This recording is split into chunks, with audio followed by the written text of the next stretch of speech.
آج سے کافی عرصہ پہلے کی بات ہے، جب میں یونیورسٹی میں پڑھتا تھا۔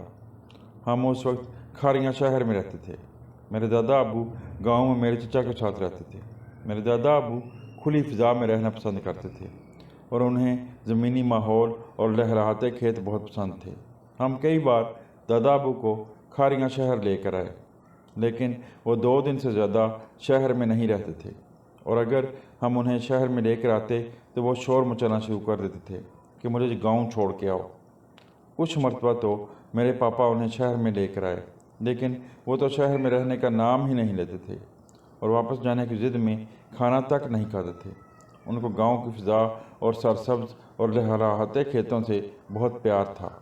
گاؤں میں انہوں نے بھینسیں بھی رکھی ہوئی تھیں اور محفل کے لیے ایک ڈیرا بھی رکھا ہوا تھا، جہاں پر گاؤں میں سے مختلف افراد ان کے ڈیرے پر آتے اور تازہ تازہ حقہ ان کا انتظار کر رہا ہوتا۔ رات گئے تک ان کے ڈیرے پر گاؤں کے لوگ آتے رہتے اور ایک محفل کا سماں ہوتا۔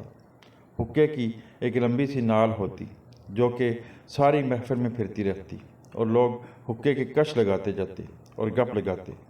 بہت پیارا اور خوبصورت منظر ہوتا اور لوگوں میں پیار اور محبت کا عجیب منظر دیکھنے کو ملتا، جو کہ آج کل شہروں میں ناپید ہو چکا ہے، اور ہر کوئی اپنے کام سے کام رکھتا ہے اور اپنی دنیا میں مگن پیسے کے پیچھے بھاگ رہا ہے۔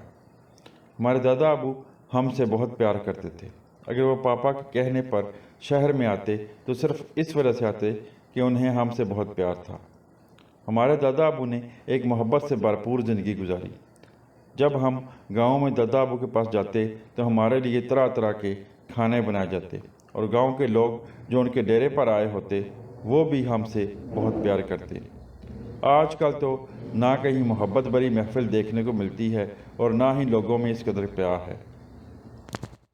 جب میں اس دور کو یاد کرتا ہوں تو دادا ابو کو یاد کر کے میری آنکھوں میں آنسو آ جاتے ہیں۔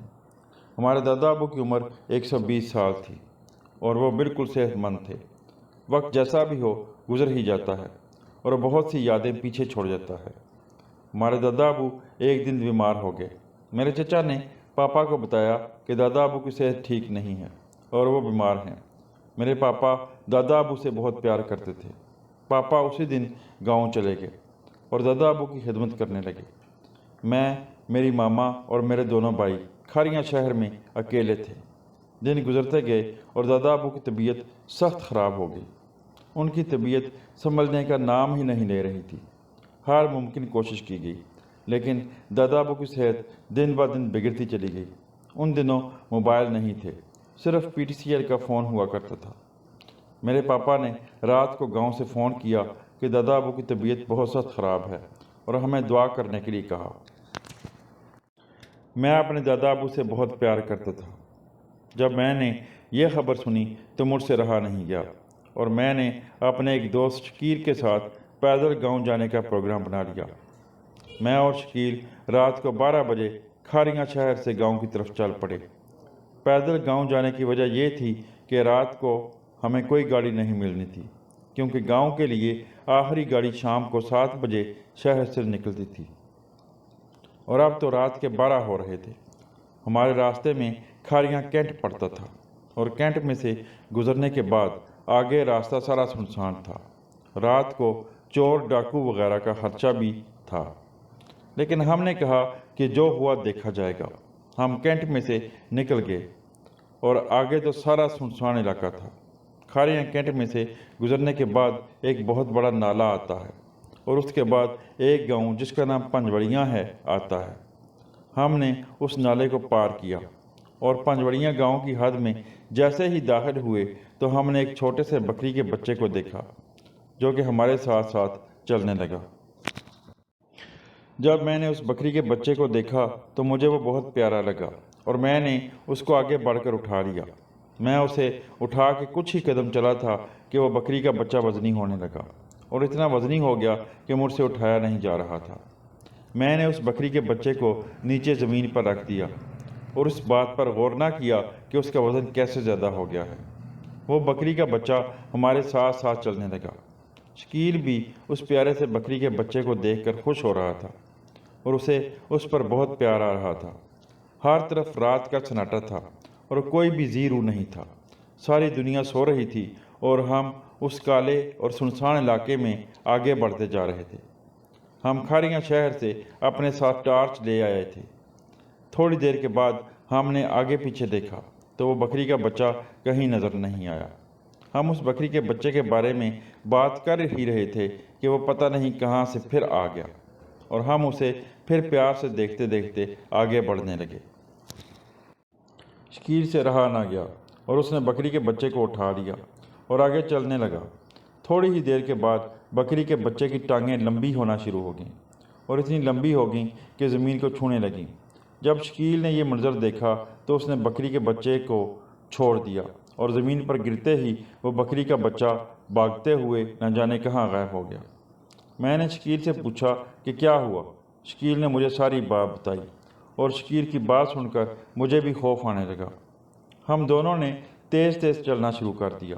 تھوڑی دیر کے بعد جیسے جیسے ہم چل رہے تھے ہمارے پیچھے سے پائل کی آوازیں آنا شروع ہو گئیں۔ ایسے لگ رہا تھا جیسے ہمارے پیچھے کوئی آ رہا ہے۔ خوف کے مارے ہم نے پیچھے پلٹ کر نہیں دیکھا۔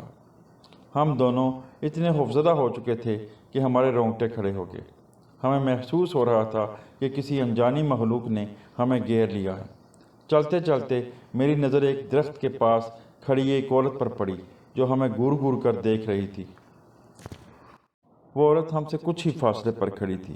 اس کا قد آہستہ آہستہ اتنا لمبا ہو گیا کہ اس کا چہرہ تک نظر نہیں آ رہا تھا۔ میں نے خوف کے مارے چیخ ماری تو شکیل نے بھی اس درخت کی طرف دیکھا جہاں میں دیکھ رہا تھا۔ جب شکیل نے اس درخت کی طرف دیکھا تو وہ عورت آہستہ آہستہ ہوا میں تحلیل ہو گئی۔ شکیل تو خوف کے مارے کانپ رہا تھا اور مجھ سے کہنے لگا کہ دعا کرو ہم گاؤں تک صحیح سلامت پہنچ جائیں۔ میں نے کہا کہ انشاءاللہ ہم پہنچ جائیں گے۔ پھر ہم نے بلب کی طرح ٹمٹماتی روشنیاں دیکھیں جو کہ اپنی جگہ پر ساکت تھیں۔ ہر طرف اندھیرا ہی اندھیرا تھا اور کہیں پر بھی روشنی کا نام و نشان نہیں تھا۔ پھر یہ روشنیاں کہاں سے آ گئی تھیں؟ پھر ہم نے سوچا کہ ہو سکتا ہے کہ کسی گاؤں میں بلب جل رہے ہوں۔ ہم ان روشنیوں کے بارے میں سوچ ہی رہے تھے کہ ہم نے دیکھا کہ ان روشنیوں نے آہستہ آہستہ چلنا شروع کر دیا ہے۔ تھوڑی دیر کے بعد ہم نے غور کیا تو وہ روشنیاں ہماری طرف ہی آ رہی تھیں۔ ہم نے اللہ اکبر کی صدا بلند کی اور دوڑنا شروع کر دیا اور اونچی آواز سے آیت الکرسی پڑھنا شروع کر دی۔ پھر آہستہ آہستہ وہ روشنیاں غائب ہو گئیں۔ ایسا لگ رہا تھا جیسے کوئی انجانی مخلوق ہمارے گرد دائرہ مضبوط کر رہی ہے۔ ہم دوڑتے ہوئے خوف کے عالم میں گاؤں پہنچے اور ہم نے اللہ کا شکر ادا کیا کہ کوئی جانی نقصان نہیں ہوا۔ جب ہم گاؤں پہنچے تو ہمیں ایک بری خبر سننے کو ملی، اور وہ یہ کہ میرے دادا ابو انتقال کر چکے تھے۔ یہ خبر سن کر میری آنکھوں میں سے بے اختیار آنسو جاری ہو گئے۔ میں اپنے دادا ابو سے بہت پیار کرتا تھا۔ خیر، دادا ابو کی تدفین کر دی گئی۔ کس کو پتہ تھا آگے کیا ہونے والا ہے؟ مجھے اور شکیر ہم دونوں کو بہت تیز بخار ہو گیا۔ کچھ دن گزر گئے لیکن پھر بھی ہماری طبیعت سنبھل نہ سکی، کیونکہ اس واقعہ کی دہشت ہمارے ذہنوں پر چھائی ہوئی تھی۔ پھر وقت کے ساتھ ساتھ ہماری طبیعت ٹھیک تو ہو گئی، لیکن ابھی آگے کچھ اور دیکھنا بھی باقی تھا۔ کچھ دن گزر گئے، میری شکیر سے ملاقات نہیں ہوئی۔ ایک دن شکیر مجھے ملا تو اس نے مجھے بتایا کہ اسے رات کو سوتے وقت بڑی عجیب و غریب اور خوفناک آوازیں سنائی دیتی ہیں۔ میں نے اس سے پوچھا کہ کیسی آوازیں؟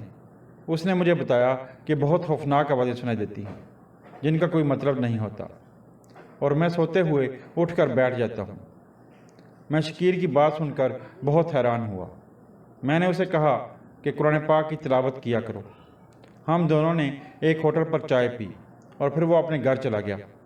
پھر اس دن کے بعد شکیر مجھے کافی دن نہیں ملا تو میں اسے ملنے چلا گیا۔ اس کے والدین نے مجھے بتایا کہ بیٹا شکیر کی طبیعت بہت خراب رہنے لگی ہے اور اسے اچانک دورے پڑتے ہیں، اور اس میں اتنی طاقت آ جاتی ہے کہ سب گھر کے افراد مل کر بھی اسے سنبھال نہیں سکتے۔ اس کے والدین نے مجھے بتایا کہ ایسی حالت میں شکیر کی آواز بھی بہت بھاری ہو جاتی ہے اور ایسے لگتا ہے کہ وہ شکیر نہیں ہے۔ میں نے اس رات والا واقعہ اس کے والدین کو بتایا اور شک ظاہر کیا کہ کہیں اس کا تعلق اس واقعہ کے ساتھ نہ ہو۔ اس کے والدین نے کہا کہ پھر تو ہمیں اسے کسی روحانی عامل کو دکھانا چاہیے۔ ہم عمل کی بات کر ہی رہے تھے کہ گھر میں سے چیخنے کی آوازیں آنا شروع ہو گئیں۔ چیخوں کی آوازیں جس کمرے میں سے آ رہی تھیں، شکیر کے والدین اٹھ کر اس کمرے کی طرف دوڑے اور میں بھی ان کے ساتھ چل دیا۔ جیسے ہی میں کمرے میں داخل ہوا، وہاں پر میں نے ایک عجیب منظر دیکھا۔ میں نے دیکھا کہ شکیر اپنے بیڈ پر بیٹھا ہے اور اس کی آنکھیں لال سرخ ہیں اور وہ چلا رہا ہے کہ میں اسے مار دوں گا، میں اسے مار دوں گا، اس نے ہمارا نقصان کیا ہے۔ وہ شکیر کی آواز نہیں تھی، واضح طور پر اس میں کوئی اور بول رہا تھا۔ شکیر کے والدین نے خوف کے مارے کمرے سے باہر آ کر دروازہ بند کر کے باہر سے کمرے کو کنڈی لگا دی۔ ساری فیملی پریشان تھی کہ اب کیا کیا جائے۔ سب سوچ میں پڑ گئے کہ شکیر کو کس کو دکھایا جائے۔ شکیر کے گھر کے ساتھ ہی ایک مسجد تھی۔ اس مسجد میں ایک قاری صاحب تھے جو کہ اس مسجد میں امامت کے فرائض سر انجام دیتے تھے۔ ان کے پاس لوگ دم کرانے آتے تھے۔ شکیر کے والد صاحب نے کہا کہ قاری صاحب کو اس مسئلے کے بارے میں بتاتے ہیں، ہو سکتا ہے کوئی حل نکل آئے، کیونکہ لوگ ان کے پاس دم کرانے آتے ہیں اور ان کو آرام بھی آتا ہے۔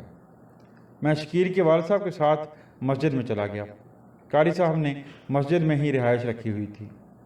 ہم جب ادھر گئے تو قاری صاحب اپنی رہائش گاہ میں ہی موجود تھے۔ قاری صاحب سے ہم نے سارے مسئلے کا ذکر کیا۔ قاری صاحب کا نام حمید تھا۔ قاری صاحب کہنے لگے کہ آپ اسے ادھر لے آئیں۔ ہم نے قاری صاحب سے کہا کہ قاری صاحب وہ ادھر نہیں آ سکے گا کیونکہ مسئلہ شدید نوعیت کا ہے اور ہم شکیر کو کمرے میں بند کر کے آئے ہیں۔ ہم نے قاری صاحب سے گزارش کی کہ آپ ہمارے ساتھ چلیں اور دیکھیں کہ یہ سارا مسئلہ کیا ہے۔ ہم قاری صاحب کو لے کر گھر آ گئے۔ قاری صاحب نے پوچھا کہ شکیر کدھر ہے۔ شکیر کے والد صاحب نے اشارہ کر کے ان کو بتایا کہ وہ اس کمرے میں ہے اور گھر کے سارے افراد اس کی اس عجیب حالت کی وجہ سے بہت خوفزدہ اور پریشان ہیں۔ قاری صاحب نے کہا کہ آپ پریشان نہ ہوں، اللہ کرم کرے گا۔ قاری صاحب نے پھر کہا کہ کمرے کا دروازہ کھولیں اور قاری صاحب نے مزید کہا کہ آپ سب گھر کے افراد کسی دوسرے کمرے میں چلے جائیں کیونکہ آپ کا یہاں ٹھہرنا مناسب نہیں ہے۔ انہوں نے ہم سب سے کہا کہ آپ مجھے اور شکیر کو کمرے میں اکیلا چھوڑ دیں، میں دیکھتا ہوں کہ کیا مسئلہ ہے۔ شکیر کے والد صاحب نے آگے بڑھ کر کمرے کا دروازہ کھول دیا۔ قاری صاحب کمرے میں داخل ہوئے اور کمرے کا دروازہ بند کر دیا۔ قاری صاحب جب کمرے میں داخل ہوئے تو شکیر کی آواز ہم نے سنی۔ اس نے قاری صاحب سے کہا کہ تم اگر جان کی امان چاہتے ہو تو یہاں سے چلے جاؤ، تم جتنی مرضی کوشش کر لو، میں یہاں سے نہیں جانے والا، تمہارے پاس کچھ بھی نہیں ہے، تم کیوں اپنا جانی نقصان کرانا چاہتے ہو۔ ہم سب دوسرے کمرے میں چلے گئے۔ قاری صاحب تقریباً 1 گھنٹہ شکیر کے کمرے میں پڑھائی کرتے رہے اور وہ پھر باہر نکلے۔ ہم نے دیکھا کہ قاری صاحب جب کمرے سے باہر نکلے تو وہ پسینے میں شرابور تھے۔ قاری صاحب نے ہم سے کہا کہ شکیر کے ساتھ ایک طاقتور جن ہے اور اس کا کہنا ہے کہ آپ نے اس کے بیٹے کو تکلیف دی ہے اور میں جب تک اپنا بدلہ نہیں لے لوں گا یہاں سے نہیں جاؤں گا۔ میں نے قاری صاحب سے کہا کہ ہم نے تو کسی کو تکلیف نہیں دی ہے۔ قاری صاحب نے کہا کہ اس جن نے مجھے ساری بات بتائی ہے۔ وہ کہتا ہے کہ آپ کہیں سنسان جگہ پر گئے تھے اور اس کا بیٹا بکری کی شکل میں ادھر کھیل رہا تھا۔ شکیر کو وہ پیارا لگا تو اس نے اسے اٹھا لیا اور پھر تھوڑی دیر کے بعد زمین پر پٹخ دیا، جس کی وجہ سے اس کی ٹانگ زخمی ہو گئی تھی۔ میں نے قاری صاحب کو بتایا کہ شکیر خوفزدہ ہو گیا تھا، جس کی وجہ سے اس نے ایسا کیا۔ قاری صاحب نے کہا کہ میں جانتا ہوں کہ آپ سے یہ سب انجانے میں ہوا ہے، آپ کو تو معلوم نہیں تھا کہ وہ جن کا بیٹا ہے، لیکن جب تک اس بات کا اس جن کو یقین نہیں آئے گا اس مسئلے کا حل نہیں ہو سکتا۔ قاری صاحب نے کہا کہ اس سے آگے میں کچھ نہیں کر سکتا، میرے پاس جتنا علم تھا اور میں جتنا جانتا تھا میں نے کیا۔ میں نے پوچھا کہ پھر اس مسئلے کا حل کیا ہو سکتا ہے۔ قاری صاحب نے کہا کہ میں اپنے پیر صاحب سے اس مسئلے کا ذکر کرتا ہوں، ہو سکتا ہے اس کا حل نکل آئے۔ قاری صاحب نے کہا کہ مجھے یقین ہے کہ وہ اس مسئلے کو حل کر دیں گے۔ قاری صاحب نے کہا کہ میں آج ہی جا کر ان سے فون پر بات کرتا ہوں، آپ پریشان نہ ہوں، انشاءاللہ کوئی نہ کوئی حل نکل آئے گا۔ قاری صاحب نے بتایا کہ ان کے پیر صاحب کے پاس بہت علم ہے اور وہ اس مسئلے کو حل کر لیں گے۔ قاری صاحب نے کہا کہ میں گھر جا کر ابھی اپنے پیر صاحب کو فون کرتا ہوں اور ان کو سارے مسئلے سے آگاہ کرتا ہوں۔ قاری صاحب تھوڑی دیر بیٹھنے کے بعد گھر چلے گئے۔ شکیر کی حالت بہت خراب ہو رہی تھی۔ وہ کمرے میں خوفناک آوازیں نکال رہا تھا اور کہہ رہا تھا کہ میرے راستے میں جو بھی آئے گا اپنی جان سے ہاتھ دھو بیٹھے گا۔ یہ قاری جو تم نے بلایا تھا یہ میرا کچھ نہیں کر سکتا، اس کے پاس کچھ نہیں ہے۔ سب گھر والے بہت پریشان تھے اور اس کے کمرے کی طرف کوئی بھی نہیں جا رہا تھا کیونکہ اس کی آنکھیں لال سرخ تھیں اور وہ بہت بھاری اور خوفناک آواز میں چلا رہا تھا، جس کی وجہ سے ساری فیملی بہت خوفزدہ تھی۔ رات ہو گئی اور سب سو گئے۔ شکیل اپنے کمرے میں سو رہا تھا۔ اچانک رات کے 2 بجے کے قریب شکیل کے والد صاحب کے چلانے کی آوازیں آنا شروع ہو گئیں۔ ساری فیملی شکیل کے والد صاحب کے کمرے کی طرف دوڑ کر گئی اور عجیب منظر دیکھا۔ شکیل اپنے والد صاحب کے سینے پر بیٹھا ہوا تھا اور چلا رہا تھا کہ میں تمہیں مار دوں گا، تم نے اس قاری کو بلایا تھا نا، یاد رکھو اگر مجھے کسی نے چھیڑا تو میں اسے مار دوں گا۔ سب گھر والے آگے بڑھے اور بڑی مشکل سے شکیل کو قابو کر کے اپنے کمرے میں لے گئے۔ ہم گھر کے 6 افراد تھے لیکن پھر بھی شکیل کو قابو نہیں کر پا رہے تھے۔ نہ جانے کہاں سے شکیل میں اتنی طاقت آ گئی تھی۔ ہم سب بہت مشکل سے شکیل کو اس کے کمرے میں لے کر گئے اور کمرے سے باہر آ کر دروازے کو باہر سے کنڈی لگا دی۔ رات ساری خوف کے مارے ہمارا برا حال تھا۔ شکیل کی حالت بہت سخت خراب تھی اور وہ اس حالت میں کچھ بھی کر سکتا تھا کیونکہ وہ مکمل طور پر اس جن کے قبضے میں تھا۔ ساری فیملی رات کو سو نہیں سکی اور ساری رات جاگتے ہوئے پریشانی کے عالم میں گزار دی۔ صبح ہوئی تو قاری صاحب نے شکیل کے والد صاحب کو فون کیا کہ انہوں نے پیر صاحب کو بتایا ہے اور پیر صاحب کہتے ہیں کہ اللہ کرم کرے گا اور انشاءاللہ سب ٹھیک ہو جائے گا۔ قاری صاحب نے کہا کہ جو کام پیر صاحب کے بس سے باہر ہو وہ صاف کہہ دیتے ہیں، یہ کام میرے بس کا نہیں ہے۔ قاری صاحب نے کہا کہ اس کام کی انہوں نے حامی بھر لی ہے اور انشاءاللہ سارا مسئلہ ٹھیک ہو جائے گا۔ قاری صاحب نے کہا کہ پیر صاحب شام کو میری طرف آئیں گے اور میں ان کو لے کر آپ کی طرف آ جاؤں گا۔ آپ پریشان نہ ہوں، بس کچھ ہی وقت رہ گیا ہے اور شکیل ٹھیک ہو جائے گا۔ قاری صاحب نے تسلی دی۔ قاری صاحب ایک اچھے انسان تھے۔ ان کے پاس جو بھی لوگ مسجد میں آتے تھے انہیں وہ فی سبیل اللہ دم کرتے تھے اور کوئی پیسے نہیں لیتے تھے۔ اگر کوئی اپنی خوشی سے دے جاتا تو وہ ایک الگ بات تھی۔ ساری فیملی کو اب شام کے وقت کا انتظار تھا۔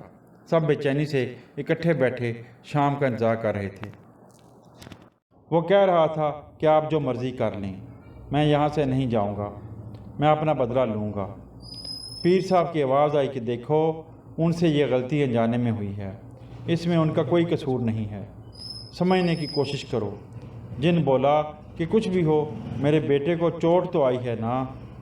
جن کی آواز آئی کہ میری فیملی نے اس کو ادھر ہی جان سے مار دینا تھا لیکن یہ باغ نکلے تھے اور اللہ کے کلام کی طاقت کی وجہ سے ہم اس کو کچھ نہ کہہ سکے۔ پیر صاحب نے جن سے پوچھا کہ مجھے آخری بار بتاؤ کہ تم جاؤ گے کہ نہیں، اگر تم نہیں گئے تو مجھے مجبوراً تمہیں جلانا پڑے گا۔ جن نے کہا کہ میں نہیں جاؤں گا، آپ اپنی طاقت آزما کر دیکھ لیں۔ پیر صاحب نے کہا کہ میری تو کوئی طاقت نہیں ہے، طاقت تو اللہ کے کلام کی ہے۔ ٹھیک ہے، اگر تم نے نہیں جانا تو پھر تیار ہو جاؤ انجام کے لیے۔ تھوڑی ہی دیر کے بعد جن کے چلانے کی آوازیں آنے لگیں۔ ہائے میں مار گیا، ہائے میں مار گیا، میں چلا جاؤں گا، مجھے معاف کر دیں۔ پیر صاحب نے کہا کہ میں تمہیں پہلے پیار سے کہہ رہا تھا لیکن تمہیں پیار کی زبان سمجھ میں نہیں آئی، اب مرو۔ جن نے کہا کہ خدا کا واسطہ مجھے معاف کر دیں، میں شکیل کو ہمیشہ کے لیے چھوڑ کر چلا جاؤں گا۔ پیر صاحب نے کہا کہ وعدہ کرو کہ تم چلے جاؤ گے۔ جن نے کہا جی بالکل، میں وعدہ کرتا ہوں کہ میں چلا جاؤں گا۔ پیر صاحب نے کہا ٹھیک ہے۔ پھر ہر طرف خاموشی چھا گئی اور پھر تھوڑی دیر کے بعد پیر صاحب کی آواز آئی کہ اس کے جسم سے نکلو، جلدی کرو۔ جن نے کہا کہ میں ابھی نکلتا ہوں۔ پھر تھوڑی دیر کے بعد پیر صاحب کمرے سے باہر آ گئے اور ان کے ساتھ شکیل بھی تھا، جو کہ بہت حیران اور پریشان ہوا کہ گھر کے سارے افراد اس طرح کیوں جمع ہیں۔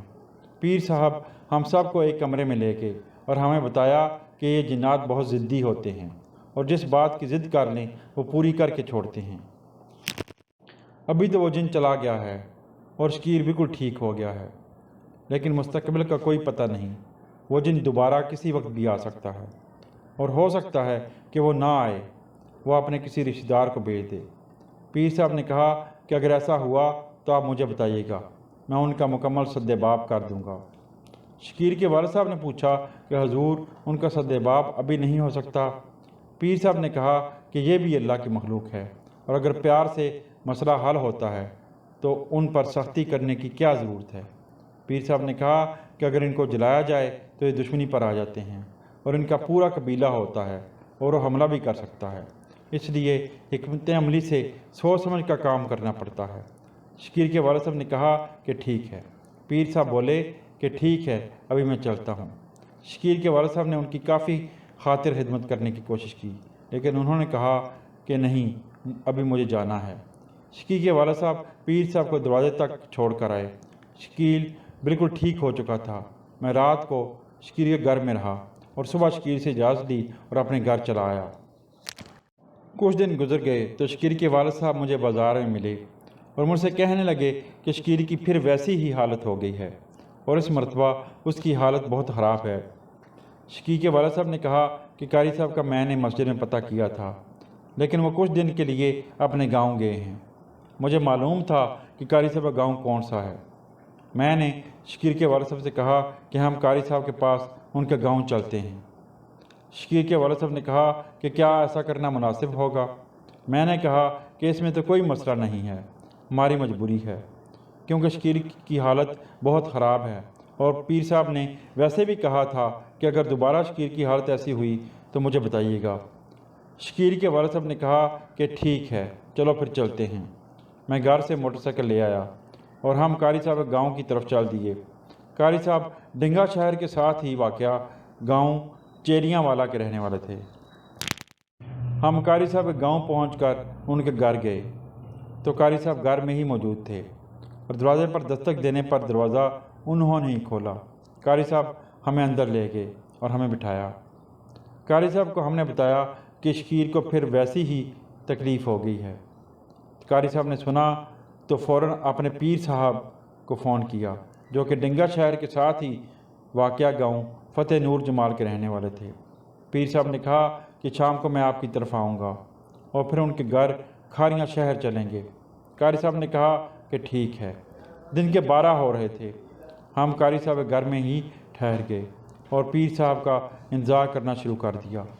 شام کا وقت ہوا تو پیر صاحب قاری صاحب کے گھر آئے اور ہم ان کو لے کر کھاریاں شہر آ گئے۔ جیسے ہی ہم پیر صاحب اور قاری صاحب کو لے کر گھر میں داخل ہوئے تو گھر کے افراد ہونے کے باوجود سناٹا چھایا ہوا تھا اور کوئی نظر نہیں آ رہا تھا۔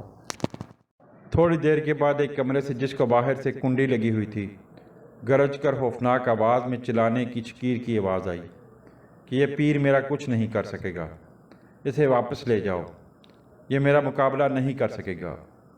ہم ہکے بکے رہ گئے کہ شکیر کو کیسے پتہ چلا کہ پیر صاحب آئے ہیں، کیونکہ دروازہ تو باہر سے بند تھا۔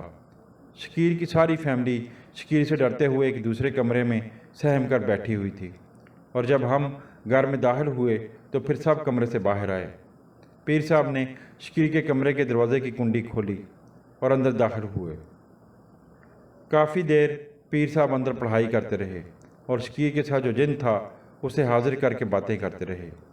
ہم کمرے کے دروازے سے باہر کھڑے کان لگا کر باتیں سن رہے تھے۔ شکیر کے ساتھ جو جن تھا پیر صاحب سے کہہ رہا تھا کہ میں اس جن کا بھائی ہوں اور میں اسے زندہ نہیں چھوڑوں گا، اس کی جان لے کر ہی دم لوں گا، کیونکہ اس نے میرے بھتیجے کو تکلیف دی ہے۔ پیر صاحب نے اسے کافی سمجھایا، لیکن وہ کہنا نہیں مان رہا تھا۔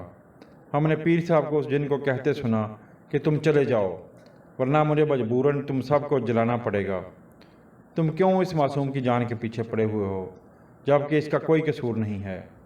جن مان ہی نہیں رہا تھا اور شکیر کی جان نہیں چھوڑ رہا تھا۔ شام کا وقت ہو گیا تھا اور پیر صاحب کو کمرے میں اس سے باتیں کرتے کافی دیر ہو گئی تھی۔ پیر صاحب کی پھر ہمیں اتنی آواز سنائی دی، ٹھیک ہے، اگر نہیں جاتے ہو تو تم اپنے انجام کے خود ہی ذمہ دار ہوگے۔ جن نے کہا کہ تم سے جو ہوتا ہے کر لو، میں یہاں سے کبھی نہیں جاؤں گا، بلکہ تم اپنی جان کی خیر مناؤ، کیونکہ میں یہاں پر اکیلا نہیں ہوں، میری ساری فیملی میرے ساتھ ہے۔ ہمیں بھی احساس ہو رہا تھا کہ اس گھر میں ہمارے علاوہ کوئی اور بھی موجود ہے، جسے ہم صرف محسوس کر سکتے تھے لیکن دیکھ نہیں سکتے تھے، کیونکہ گھر میں گرمی پہلے سے زیادہ تھی اور ادھر کھڑے بھی نہیں ہوا جا رہا تھا۔ خیر، پیر صاحب نے اس سے کہا کہ یہ تو بہت اچھا ہوا کہ تمہاری فیملی بھی ادھر موجود ہے، مجھے تم سب کو ختم کرنے میں بہت آسانی ہوگی۔ اس جن نے کہا کہ کر لو جو بھی کرنا ہے، ہم شکیر کو ختم کرنے آئے ہیں اور اسے مار کر ہی دم لیں گے۔ پیر صاحب نے پھر غصے سے کچھ اونچی آواز سے پڑھنا شروع کر دیا۔ تھوڑی ہی دیر میں جن کے چلانے کی آوازیں آنا شروع ہو گئیں اور سارے گھر میں سے ایک عجیب سی بدبو آنے لگی۔ کچھ دیر گزری تو سارے گھر میں سکون ہو گیا۔